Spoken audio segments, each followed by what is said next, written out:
try to avoid local medicine because you're not sure of the content of those things, so that they don't make your pile worse.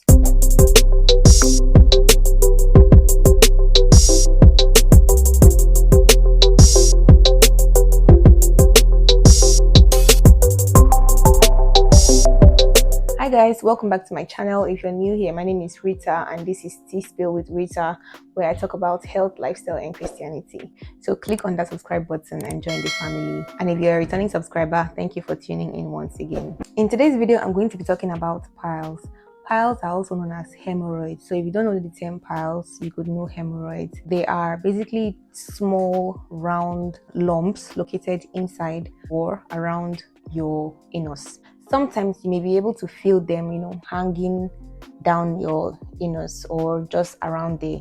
You can touch it. If you put your finger and you feel some kind of lump, like as if it's coming down from the anal canal, then that could be a pile. It might appear bright red after you've used the toilet.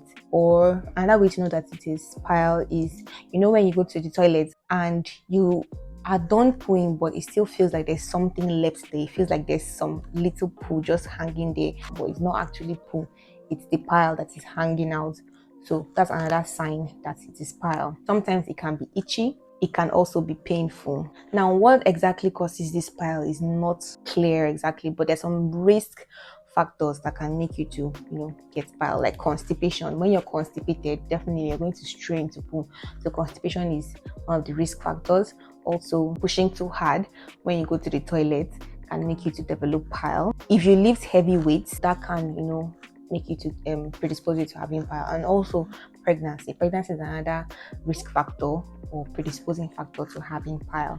So now that we've said all that, we know what pile is, we know signs of pile, what causes it, we're going to now go straight into what you can do to prevent pile. The first thing you need to do is to limit the amount of time that you spend in the toilet. Sitting for too long can actually cause piles, and this is due to the pooling of blood in the veins. So avoid sitting for too long in the toilet. When you go to the toilet, don't spend too long there. I think maximum 10 minutes you should be in the toilet. Over time, you will start seeing the effect of sitting long in the toilet. Piles, when it gets extreme, it's not something you would want to have. So if you are one of the people that take your phones to the toilet, leave them behind before going to the toilet so that you don't have any distractions and end up staying longer than you planned to. When you go do your business and you get out. The next step to prevent pile will be to not strain. Stop straining. Stop pushing so hard when you go to the toilet. So that straining can cause pressure on the veins in your anus, and you don't want that. Some of you go to the toilet and you push like you want to give birth. So don't push, don't strain when you get to the toilet. What you can do to help you so you don't strain when you go to the toilet would be to take enough water, be hydrated. Water helps to soften your poo. So make sure you take enough water, and don't go to the toilet unless you actually want to poo, unless you're pressed. Take fibers help a lot to soften your poo and help you use the toilet. Take fruits, take vegetables.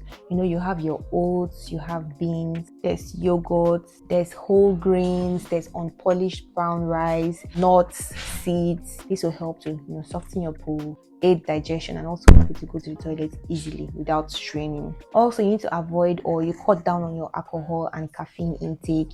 All those your caffeinated drinks, cola, caffeine, and so on and so forth, because this can actually keep you constipated.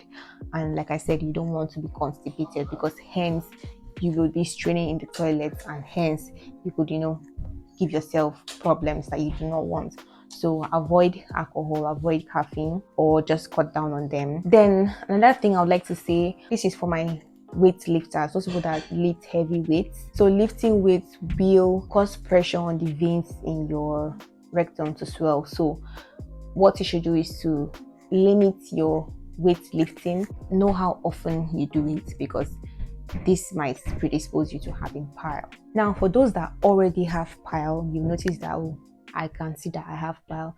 What you can do to prevent it from getting worse would be to avoid spicy foods. Okay, so spicy foods are not good when you have pile. Also, when you go to the toilet, don't use tissue paper to be cleaning your bum, because they're rubbing against the pile and you could make it worse. So what you need to do is to wash, just wash with water and soap. down there gently. You can wash and then pat dry with tissue paper, or you use a wet wipe to clean if you don't want to use water, but the best I'll recommend is for you to use water. Then next, something that you can do to ease off your pain would be to use an ice pack. You wrap ice in a cloth and then hold it gently against the pile. So what this will do is that it's going to ease your discomfort. Then if you're in a whole lot of pain, you can take paracetamol, but I would advise you to avoid anything containing codeine inside, because codeine would cause constipation. So you're basically going back to square one again. So don't take maybe codeine or codamol, all those things that contain codeine inside. They will cause you to be constipated. I would advise you to see a healthcare professional to advise you appropriately on which medications that you can take to ease your pain and itching and all that. Try to avoid local medicine because you're not sure of the content of those things, so that they don't make your pile worse. I know that local medicine is good, but not in all cases. So if someone comes with a container and say, oh, this is going to cure your pile forever, that doesn't mean that the person is right. So be wary of the local medicines that you are buying or the advices you're getting from people, because at the end of the day, if your pile gets worse, it is you that will go through surgery and go through the pains, not them. So this video is to help you to prevent pile in its initial stage, because once your piles become large, they might need surgery, and hemorrhoidectomy is one of the most painful surgeries ever. I think Maraji made a video about it. She had a surgery like that and she was explaining how painful it is. So you do not want to go through that. So do what you need to do, prevent it now from happening so that you don't cry later on. That brings us to the end of this video. I hope you do follow these tips. Don't forget to like, share, subscribe, and also share it if you found it helpful to someone who you think it might be helpful to. Also drop a comment in the comment section, whatever it is you want to ask or say. Let me know in the comment section and I'll be replying you guys. So till my next video, see you guys. Bye.